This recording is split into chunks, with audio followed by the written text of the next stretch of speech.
please welcome the incredible Brittany Lo. Hello, Renee. I'm so excited to be on here with you. I know we chatted for 30 minutes I before we know. pressed It's funny. record. We were like, we can't say too much because we have to save all the golden nuggets for the conversation we're actually recording. Yeah, I know I was briefing you and then you started to kind of go down a little bit of a rabbit hole. I was like, oh no, wait. No. I know it's probably just best if I just press record. Anyway, so you came into my life because are you in Dan's coaching? Yeah, Okay, there you go. I am. I'm in your husband's coaching program. And I forget how someone recommended, I like randomly stumbled across his book and I became obsessed. And then I started following him. And then he reached out, joined his elite coaching program, and he kept talking about his insanely successful, beautiful wife. So naturally, I had to look you up. And then I think I also fell in love and sent you some Beia products. We started chatting, and here we are. I love it. I love it. And it's funny because your branding is like, I don't know what you call that purple, but it's like lavenderish and it's my favorite color. And you're like one of the only few women that I've ever sent a bikini shot to. But if you remember, When you said the Beia bikini, I was like, I need exactly. I yeah. think you were in Austin, Uh-huh. and my whole section of my closet is all Beia purple. It's like this light lilac color, and you sent me this bikini photo, and it was the exact shade. And I was like, oh, I knew I liked her, but now I'm obsessed. Yeah. Well, and you're like, where'd you get that? And I said, Target. Target. And then that's when I was like, I loved that. So I was like, I need to order everything in that color always.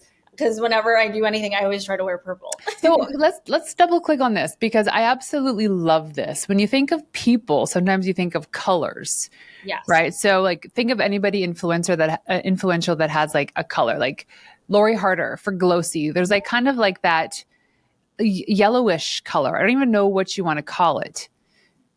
Yeah, But no, 100%. I think it like color, I think it just allows founders, like you work so hard to make a name for yourself. And I love going to different events and conferences, but it's so hard to remember people's names.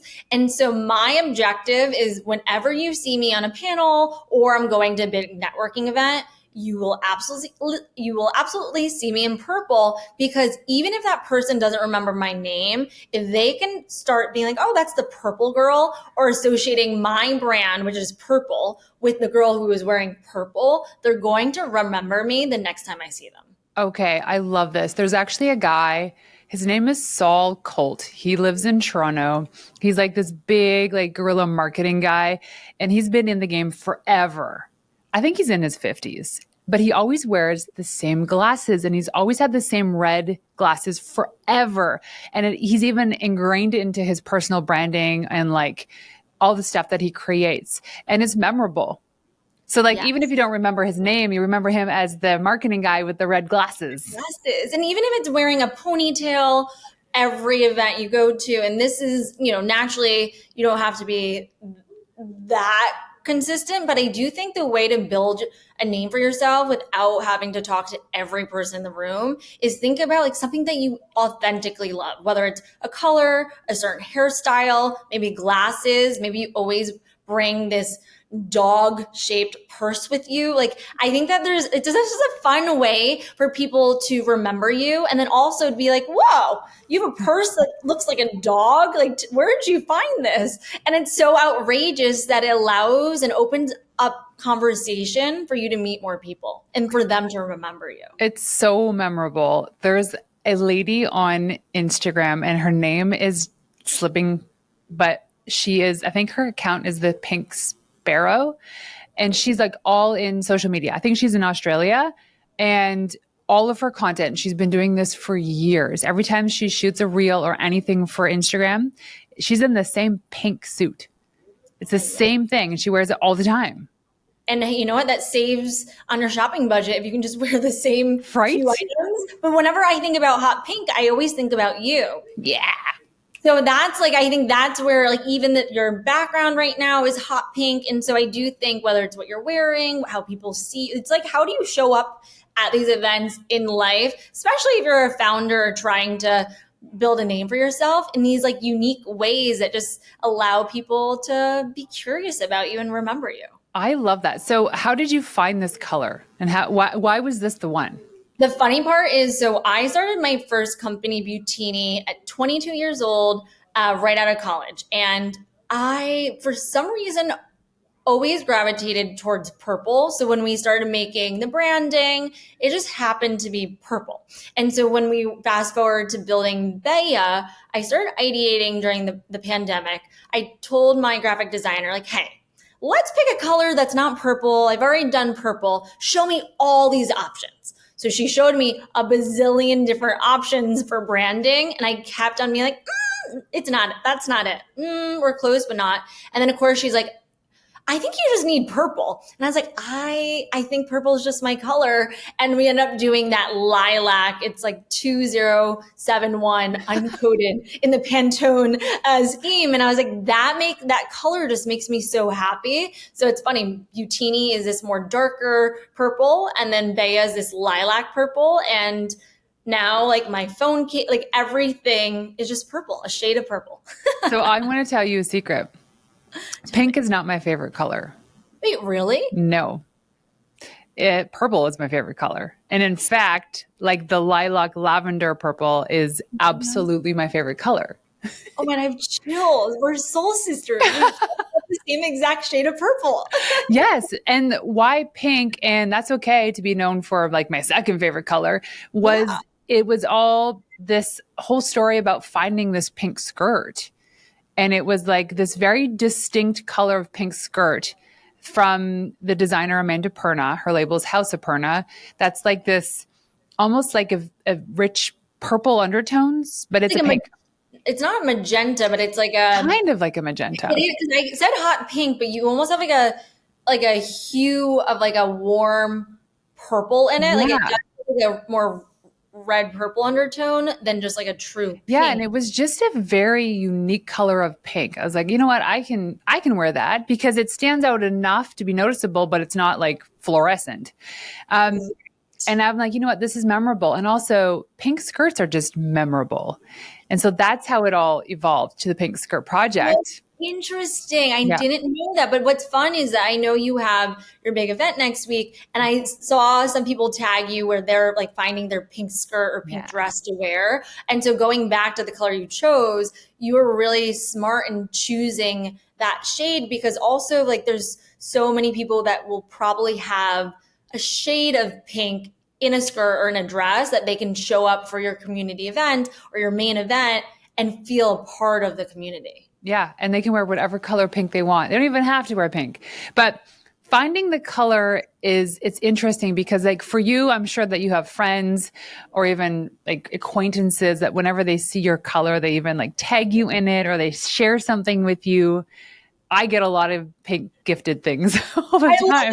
I do get that a lot. And it's funny. A friend, like a work friend, she'll send me like this purple Prada bag or purple Chanel. I'm like, okay, these are amazing. Okay, I need those friends. I want a Prada bag. I was like, oh, I would love to have this. This is just like not in my closet for right now, but this is good inspo. So, you know what? Talking about this is I've envisioned my next bag because I love bags. And it's a purple. It's a light purple, like maybe Chanel. I like Prada too, but I've envisioned the lavender. It's happening. Oh gosh. Okay, it is going to happen. I think I need to envision that myself. To do it. So it's going to happen. I'm going to Italy in July, so I'm going to just, make it happen. I'm going to go shopping for that purple bag. So, okay, so purple is the thing. Color is so important, especially with branding. Mm-hmm. How much of it, especially being a smaller company, how much of personal branding is directly related to your business branding and how important are both together? In terms of how I show up as a person and like how I show up with my personal branding and how that influences Beia. Yeah. So I think it's really, for me personally, it's very important because as I was creating Beia, you think about who's your ideal customer? What does that demographic look like? And I remember reading Girl Boss from Sophia Amoroso, and I love her. And she was like, you know what's easy is that I was my own demographic. Like she's like, I was the ideal customer, so I knew her better than anyone. And that really resonated with me. And when I was thinking about Beia, I initially thought it would be more of this Gen Z platform similar to Sephora that would curate all these different Gen Z makeup brands. And then I was like, well, I'm not a Gen Z. I don't understand them. So why am I trying to build a company around a customer that I don't necessarily have this allegiance to? Why wouldn't I create a company for me? And it doesn't mean it's only women like me, but I think just having that North Star of like, who are you really trying to resonate with? And so I ultimately said, someone like me is a true customer. So what does Brittany like? How does she show up every morning? How does she show up at work in sweatpants, or is she always wanting to wear a really cute dress? Is she waking up and working out and going to Whole Foods to grab food after? Like what is she? And I think that's where my personal branding specifically in my situation is super important, because it helps give a lot of insights on how we think about growing Beia. Because personal branding is everything, especially for a small business too. Because we talked about like this iconic lilac purple. So now when you're at a place, people will remember you by the color as well as that's your brand. Yes. And even so, like, even despite the business world, like my wedding's in 2 months and my bridesmaids, what color are they wearing? Because I No. look at it, they have purple, like different shades of lilac purple. But I'm like, this is such a part of my identity. Like, I genuinely love this color. So even though I've also used it for my brand, can I also love it in real life too? And going off of like the personal brand as a founder, I think that some people are really shy about getting in front of the camera, but there is so many benefits that if you are willing to be that personal brand that lends itself to your business brand as well, like it's really free marketing, right? Like even if you're going out to dinner or to any kind of event and you're showing up in your color, you're still wearing that fun ponytail or that dog purse, whatever it might be, people are gonna like, it's not like there's this box where it's like, okay, here's the business brand version and then here's the personal brand. Like life is so intertwined. So like how you show up in one area really seeps into how you are viewed in another area too. Yeah, and especially with products that you're creating too, because it is very personal. So tell us about what it is that you've created and why you did this. So when I was a senior at Babson College, and I wrote in my second grade journal, I always wanted to have a beauty company. I from second grade going to college, I picked Babson because it was number one for entrepreneurship. So I'm there, and I always said, when I'm older, then I interned for L'Oreal, got a full-time offer with them a year in advance. And I did sign. So the summer, right before my senior year, I signed. And then very quickly, I felt like an imposter because that was not really what I wanted to do. But I also didn't know where the white space was for products at that time, like especially graduating college, didn't have a lot of experience. I had no money.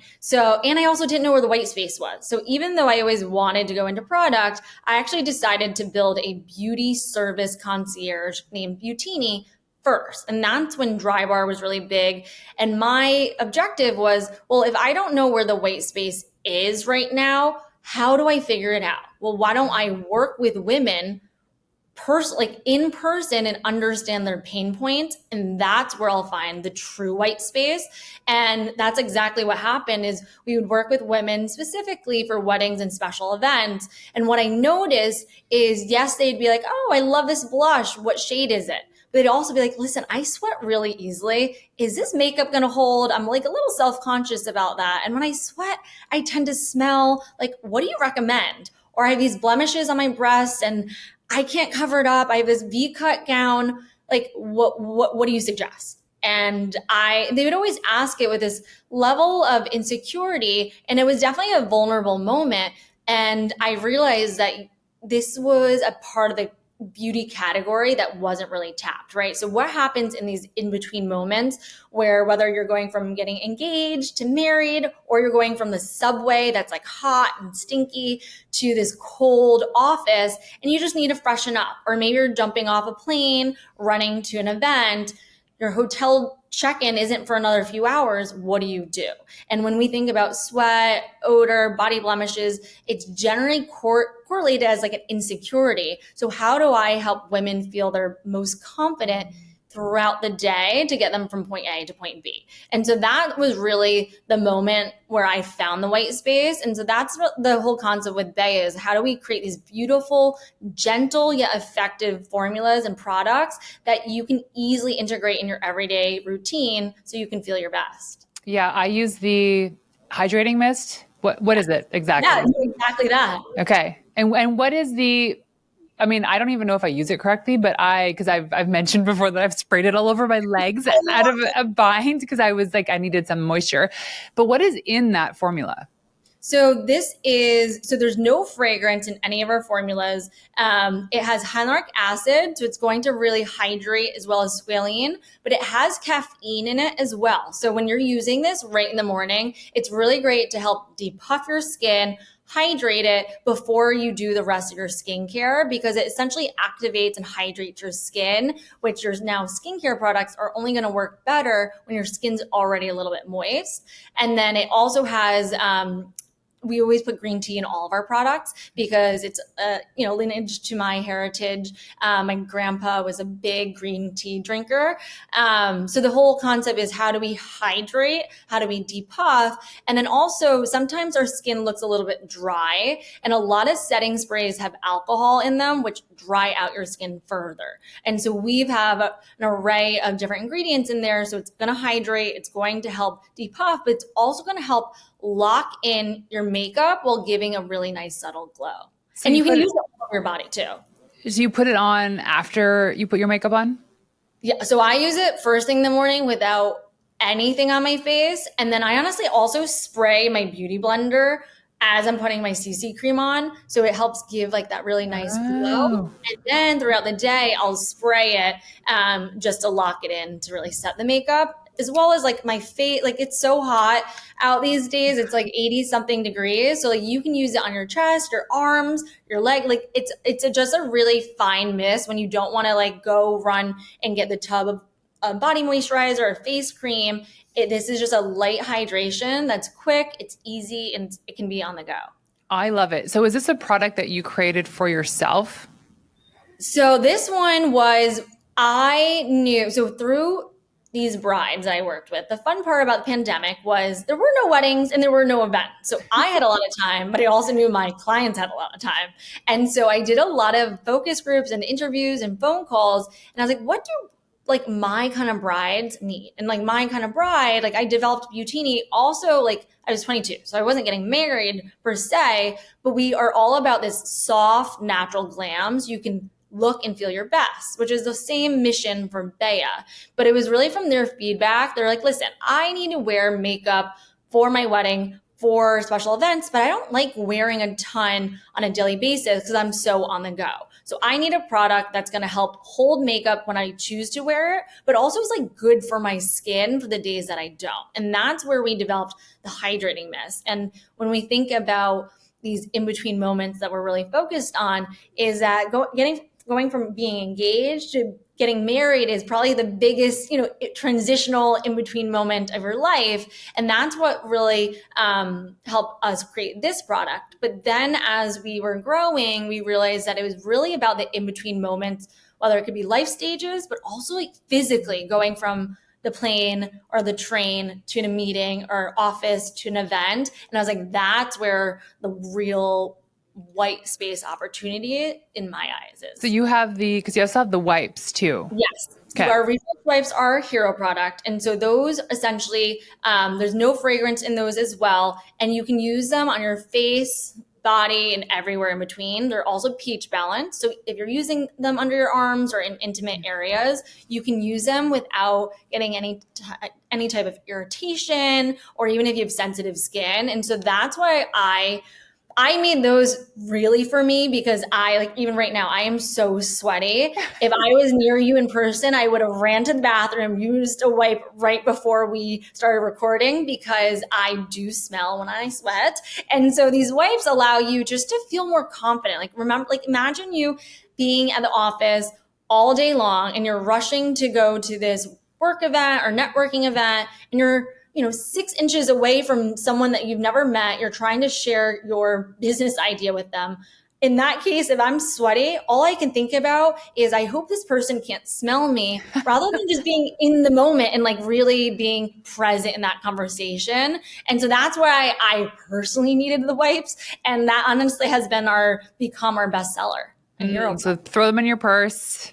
You have them Throw for the day. Purse, you can put it in your travel bag, your suitcase, your clutch, like wherever you need a little refresh, just like throw one in, and they're individually wrapped, and like they'll keep you fresh in any moment that you may need it for. Yeah. So how do you, as a product developer, Yes. say no to all of these people that throw ideas at you? Like I did one. I threw one. I'm like, you need a body mister, and you're like, yeah, it sounds great. I But I'm do like, love that. I love these ideas, she's and that's probably like, oh, she gets all these ideas. But how do you just like appreciate it, but then really understand whether it's worth pursuing or not? How do you say no to all that? so it's funny that you brought that up, because earlier in this year, so when we launched Beia, we were more about, so when I was launching, sexual wellness was this really sexy category in beauty. And my whole thing is, when you think about sweat and body blemishes, like when do you maybe care about this the most? Where do you feel you're most insecure? And I was like, well, it technically is probably in the bedroom, right? Before, during, and after these intimate moments. So when we launched Beia, that was really where we were positioning.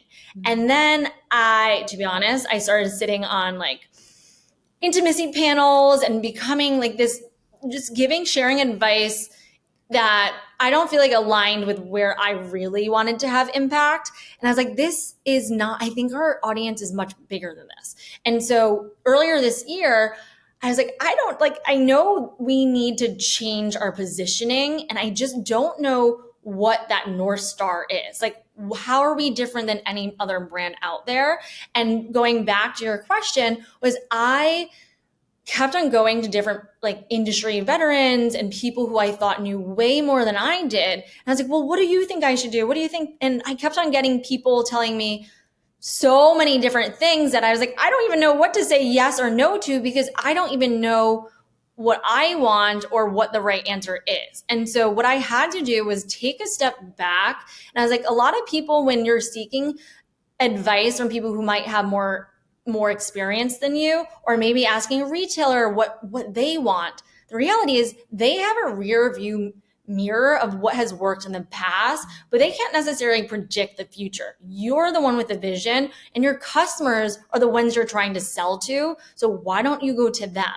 And so what happened, I even told your husband, I'm like, I just feel so insecure right now. Like, I don't know what I'm doing, because I don't know who to listen to, who to say yes to, and who to say no to. And then I started doing a lot more customer interviews, phone calls, and focus groups. And people will share all their pain points, all their ideas, and I think they're all amazing. And then I just absorb and I listen. And then you kind of think, okay, if this is the vision for Beia moving forward, does this body mist align with that new vision? And if it does, like, let's think about it. And it might not be a today product, but maybe it's a next year product, or 2 or 3 years down the road. And I think sometimes it's like, it's not no, it's just about timing. And I honestly get so fueled by having people share ideas with me, because it shows that they're also excited about where the business is going. That is true. When people are like, I want this thing too. Can you make this? Yeah. And I'm like, wait, honestly, like there's certain products, like one of them, someone like kept bringing up, I'm like, oh, that's kind of like not that creative. Like it's kind of out there, but I guess it hasn't been done in the way that customers really want it to be done. And the more that I kind of sat with this product idea, I was like, wait a minute, I want that too. Why isn't there something like that? And it's not about reinventing the wheel, but just seeing different perspectives on the white space, or just products that are out there and how you can do them differently or better. Like even the positioning and even the packaging, you look at some makeup companies and it's not like the product that's in the tube is any different than this product. It's just that they put the same thing in a different package. Literally different packaging and then different marketing. Yeah. So it's crazy. Okay. Oh, now I had a really great question about this in terms of, so you're in this space where you need to build a product that someone falls in love with enough to use it to need more. But then you also need to extend your product line to offer more. How do you balance that? Like, how do you know like what to put in there, what to remove, what to add more of? When I was about to launch this brand, and for anyone listening who's thinking about launching a consumer brand, is that often you'll hear, oh, I'm going to launch with 5 products or 10 products, like this whole lineup.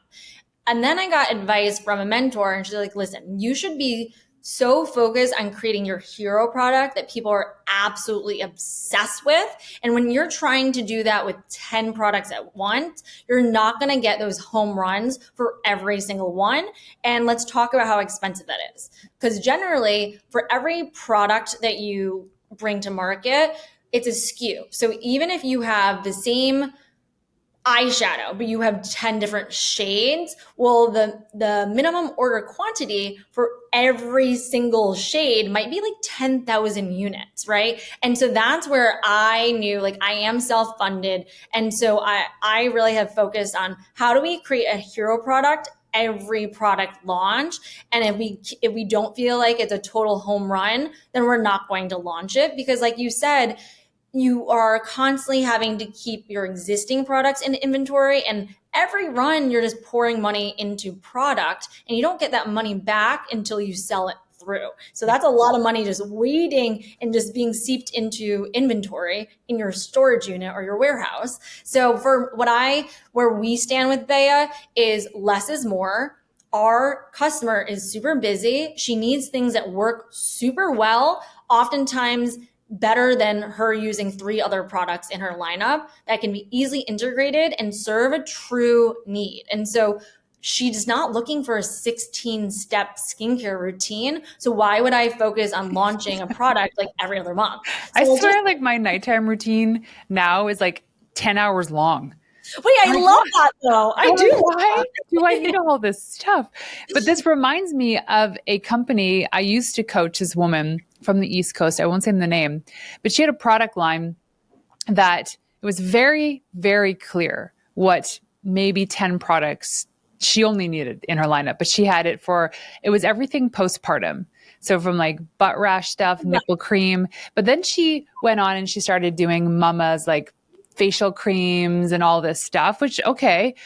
And then she launched a line for men that was like beard oils and shave. And that was a complete distraction. But same, it's like every SKU you have requires product and labels and attention and marketing. Yes. And I said to her, listen, these 5 products here are performing the best. These total 10 are probably your top 10 products. Get rid of everything else. And she thought that was absurd. She's like, well, this is how much money I'd be losing. No. But when you're trying to be something for everyone, you end up being nothing. That's it. Well, and you can't. Everything for someone. There are very few companies that can just launch a huge product line like that. So by just doubling down on being like the postpartum go-to for like baby shampoos and nipple creams and butt rash stuff, you can be the best in market at that.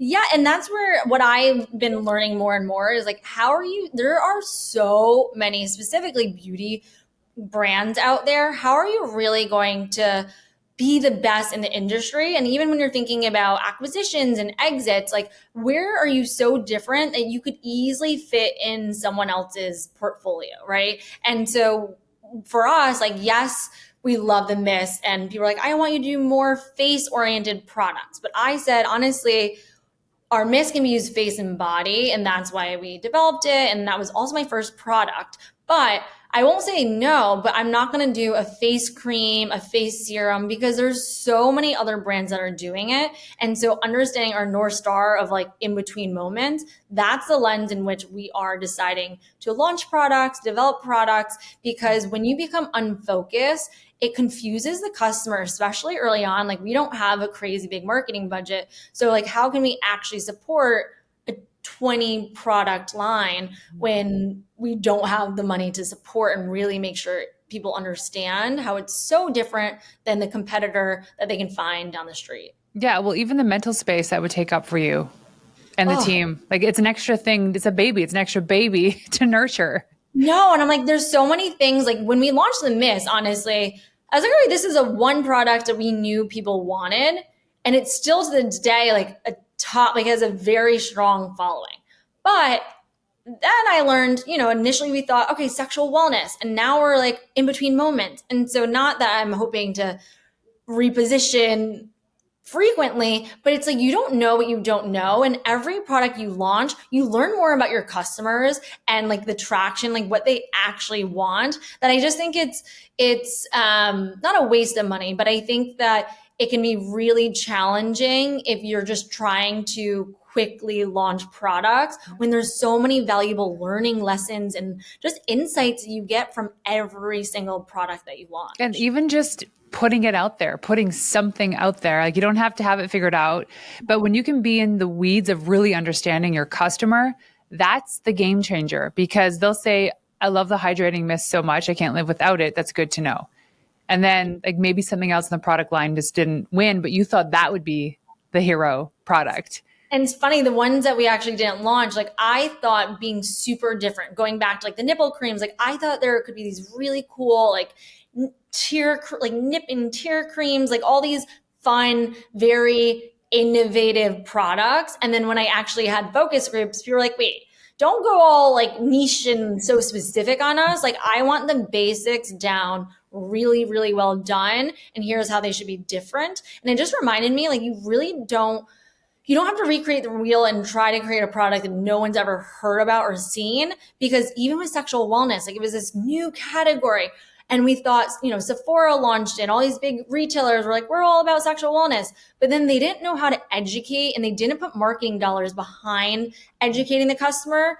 And so then it falls on the small brands to do exactly that. And so whether it's the brand positioning or the product itself, is when people are not educated, who's paying to help educate them? And if it's not you, it's going to be a really hard uphill battle. Yeah. And it's such a topic too that's still kind of like shushed, sexual wellness. But I love this. I love the transition though, like, because now you got me thinking, even just like, what do I do from here to my car?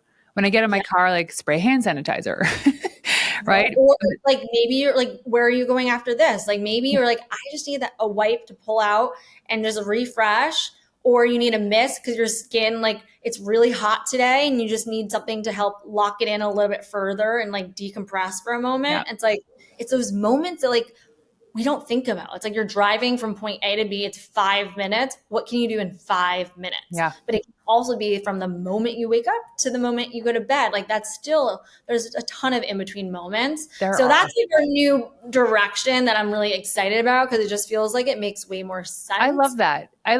So when I lived in Toronto, the luxury of living in a Canadian city in the wintertime and taking the subway downtown was that you would go from your place to the subway and you freeze your butt off. Then as soon as you step on that subway, it's like 100 degrees and you should be in your bikini. So you take everything off and then you have to put it all back on to walk from the subway to your office. It was exhausting.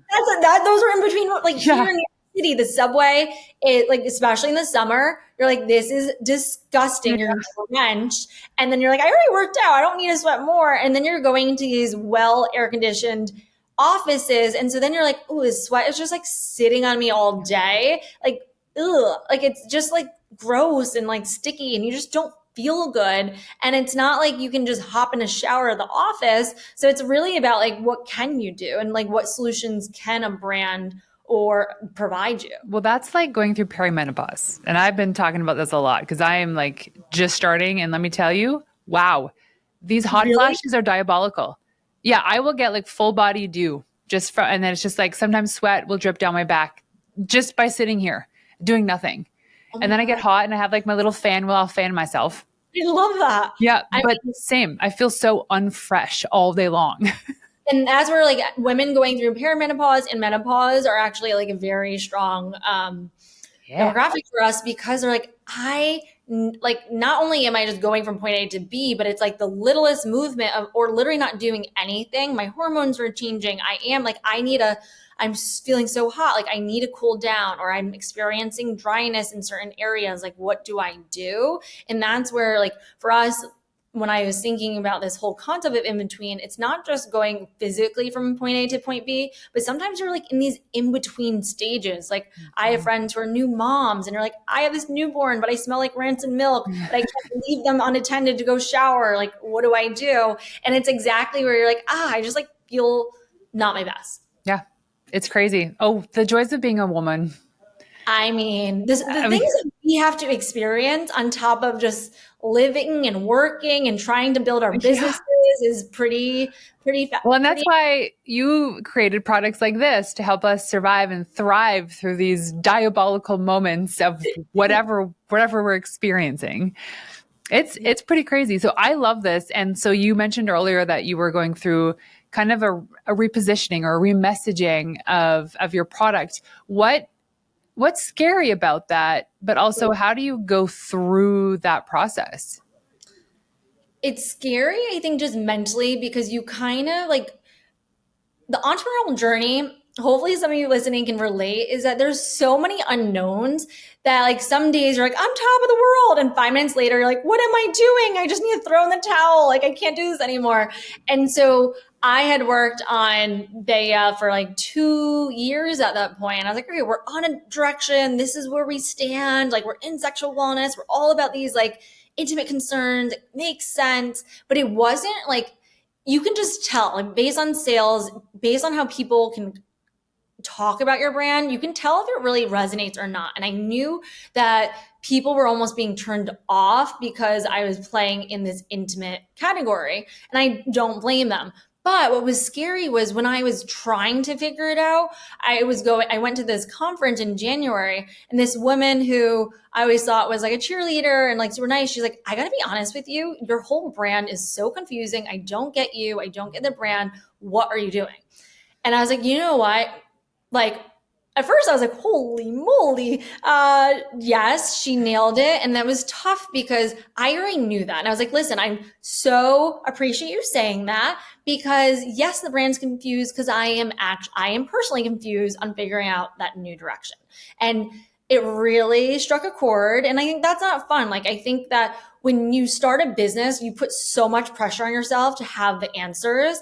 And I think it was just a good reminder that like, you're not going to have the answers all the time. And that's it. It should be okay. And some people are going to make it not feel okay. But then I was like, you know what?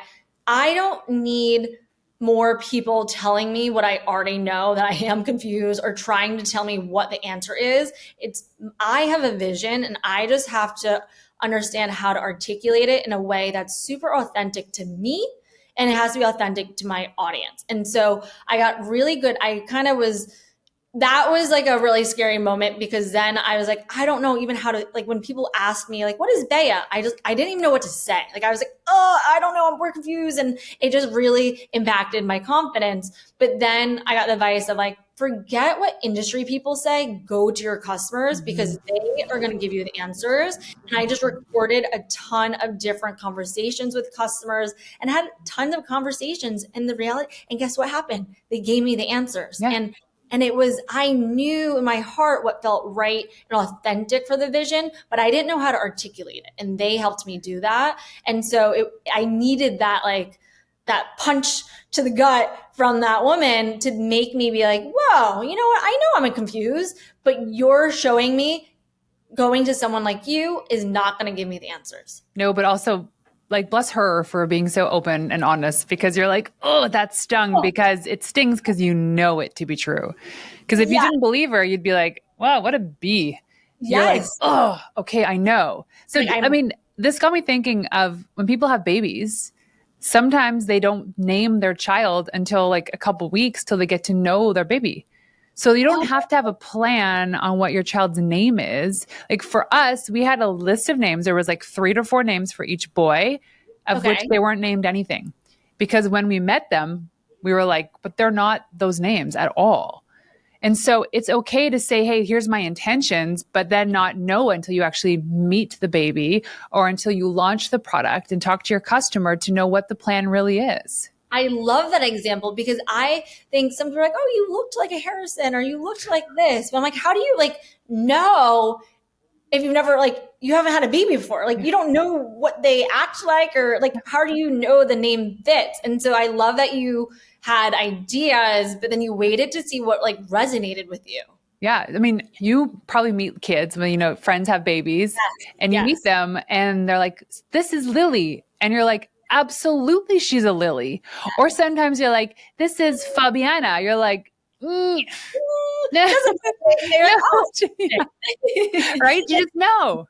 Yes, and going back to like the association with color and people, I think is it funny sometimes you like people like a name reminds you of a certain person. So I know like when I go and name our future children, I probably won't use certain names because of the Renee's association. definitely a contender, right? I mean, top contender. So like in a year or two, I'll be like, listen, let's meet Renee. At least the second name. Second name's great. Exactly. Yeah. It's true. Like sometimes I meet people and I'm like, you're not your name or you're so your name. And it's just so interesting. It's that energy associated to the name. It's the energy associated to colors. Yes, and your preconceived associations. So like I might have a really great relationship with anyone named Renee or Jessica, but you might be like, ooh, Jessica, like that was the bully in high school. Like I want nothing to do with a Jessica. Yeah, no, actually my good friends are named Jessica. So that's okay. But even thinking like I'm looking at my coffee cup here from the coffee shop downstairs and it's yellow, which seems suitable for a coffee company.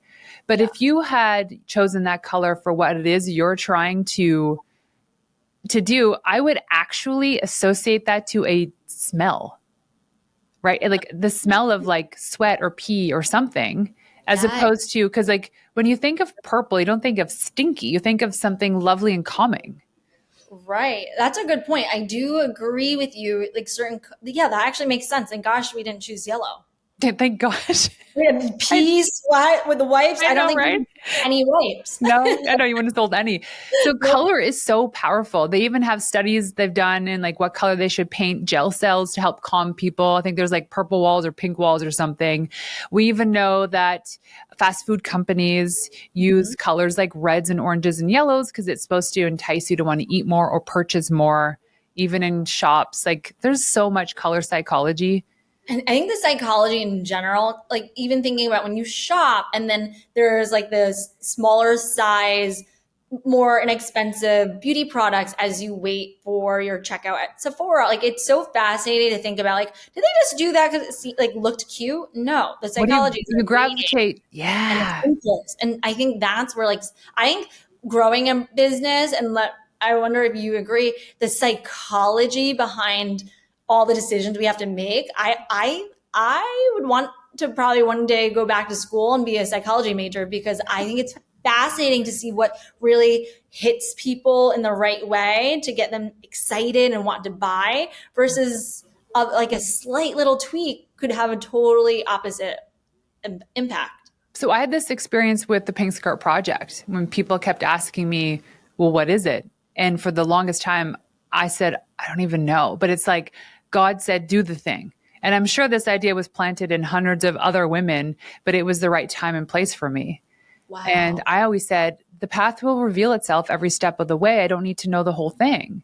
Yeah. And then people kept there. I've had demands from the East Coast of Canada, Austin, Texas, Australia to bring this to these areas. Please, Austin. I know. Or New York, even better. I know. Here's the thing is it doesn't feel like an FBS until we go through this first event, until we see what's on the other side of it, the impact that we make, because we already see the impact. But I don't know what it is until I speak to the customers. I speak to the people that have attended the event. What was the good parts, the bad parts? How can we improve it? It's really premature for me to say, yeah, we're going to go to Australia next month and do the same thing. So you have to have that patience. The excitement is great, but the patience is what's important. But I also think the way that you're thinking about it and how much you care about your attendees' feedback and how you can only evolve, like I think sometimes our egos can get in the way, and you're like, I know I set up the most perfect event, it went flawlessly, we could improve nowhere. But for you to even have that curiosity of like, ooh, how could we evolve this or make it even better than what it's going to be? for the sake of my attendees and for my community, I think that curiosity is only going to lead to much bigger opportunities and the future of the Pink Skirt Project, because you want to change and you Yeah. want to improve. But also what's sustainable in all of this too. Like even Dan's like, hey, don't get ahead of yourself. I get there's interest in all over the world, but is it even that? Because even going into this, I'm like, the Pink Skirt Project isn't about this event. It's about something much larger than gathering 300 people into one room. And I know I don't know what that is yet until we go through with it. Kind of like you launching your products, the positioning, now repositioning, because you went through that. You're like, that's not it. No. Now you have more clarity. And I just want this message to land on those entrepreneurs who are in that weird spot where they just know it's not the right path, but to have patience, to speak to the customer, to kind of go through with the big event or do the big thing. Then you know on the other side of it if that was right or wrong. And what I also love, which you and Dan seem very mindful of, like what does my personal life and my personal goals align with what I'm building professionally? And for me, like with going back to my first company, Butini, is that I was building and I knew the way I needed to scale that company because I was working in New York City. But I was like, the way to scale a service-based business would be similar to a dry bar, where you have all these different chapters throughout the country and you're building teams locally. But I personally did not want to be in my 40s with a few kids, worrying about a team in Dallas, waking up at 4 a.m. on a Saturday to ensure that they're going to the wedding that they're assigned on. And I think that's kind of what I loved what you were just saying, is that there's a vision and then you want to see like the impact, you want to see it through, but not just to see, oh, it was successful, we made money. That's not the only factor at play. I also think it has to be a part of your deeper why and like your authentic mission, because if you don't actually want to do it, times like entrepreneurial journey is tough. Like the times where you are failing or things aren't going well, you will so quickly want to throw in the towel because you don't actually see how it aligns with your life and you don't maybe even really want to go in the direction that you're going in. So there's the people that kind of bow out maybe a little bit too early. I mean, let's just take off the table the fact that they don't know how to do business. But say you're like a decent entrepreneur, you know how to actually make profits. If it feels yucky to you, it's because it's not the right thing.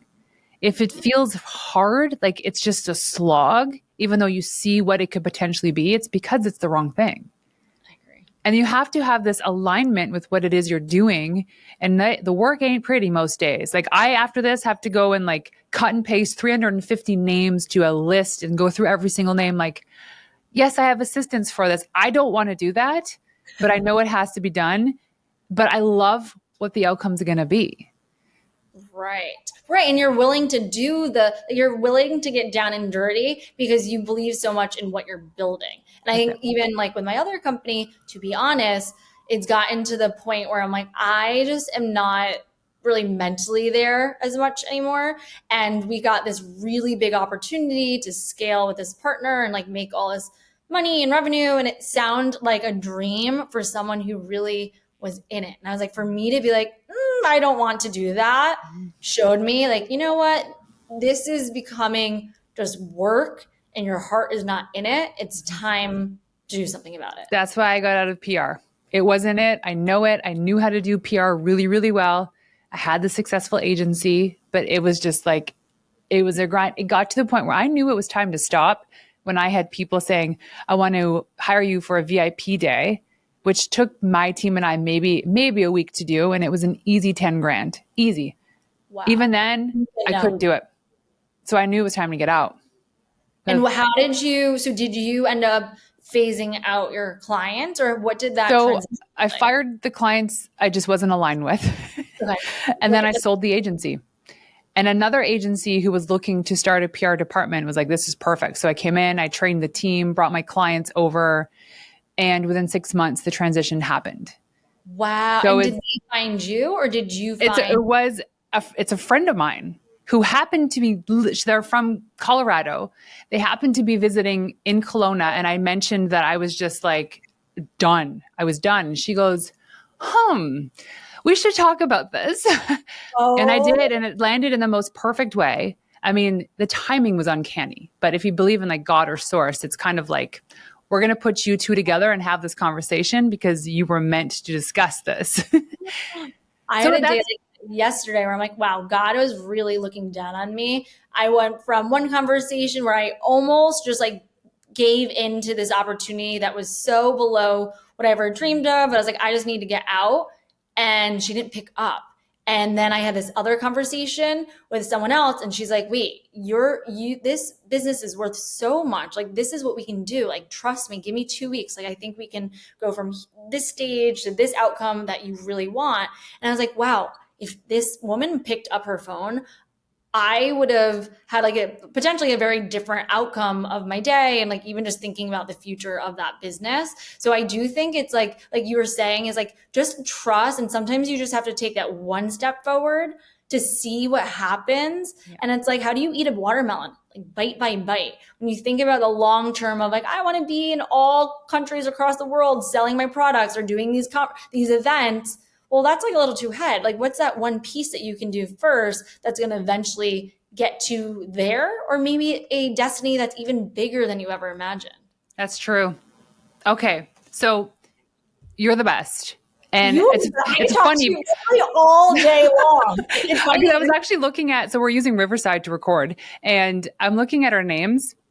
It's like almost your purple too. It's hilarious that I just chose that color. And I've Oh been yeah, using I that think for it's years. amazing. And like the outlines, I'm like, this is where when I saw you wearing that purple bikini, and you're like, I love this specific shade. I was like, you are my soul sister. Yep. And now seeing our names and like everything that you do, I'm like, this is why it makes sense. Yeah. We're meant to meet. 100%. And I love what you're doing and I love your product. You know, to be completely transparent, I get gifted products all the time. Like I've got so much stuff and there are very few things that I go back for.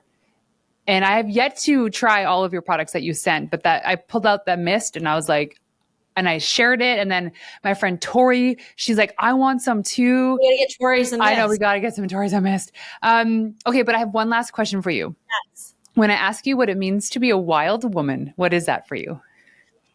I think one, it's being your authentic self and not caring what anyone else thinks, and focus on enjoying life and enjoying wherever you are.